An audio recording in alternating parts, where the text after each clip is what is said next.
How to fix iPhone speaker sound too low.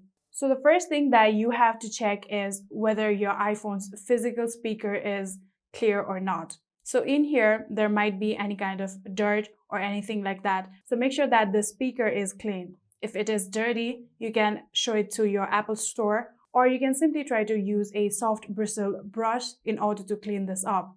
So another thing is that top speaker. In here, also make sure that it is cleaned. So even if it's cleaned, if it's still not working, then another issue might be with your silent button. So in here, you can see your silent button is right here. So if you simply switch this button just like this, here you can see now your silent mode is turned on.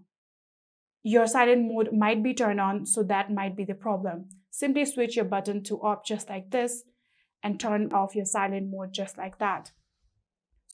So even after doing all of this, if it's still not fixed, then you can now get to your settings. On your settings, what you're going to do is scroll down, then tap on accessibility. In here, scroll down a bit again until you see touch, tap on it.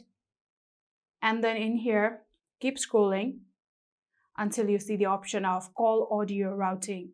Tap on it, make sure that it is on automatic, just like that.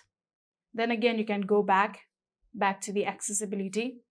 And in here, keep scrolling until you see the option of hearing devices. Tap on it. And then make sure that hearing aid compatibility is turned off just like this, unless you have some hearing issues.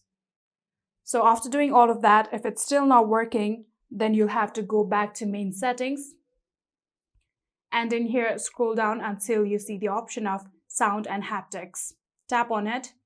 And in here, you have to make sure that this adjuster is on top just like this. So after doing all of this, I'm pretty sure your iPhone speaker sound being too low has been fixed. If it's still not, then you can try to restart your phone, go back, and then simply click on your volume up button, volume down button, and keep pressing on your power on button until you see Apple logo. Then release the button, and just like this, within few seconds, your iPhone will be restarted. And that is it. I hope this video was helpful to you guys. If it was, please do not forget to hit that subscribe button and like our video. Thank you so much for watching. See you in the next.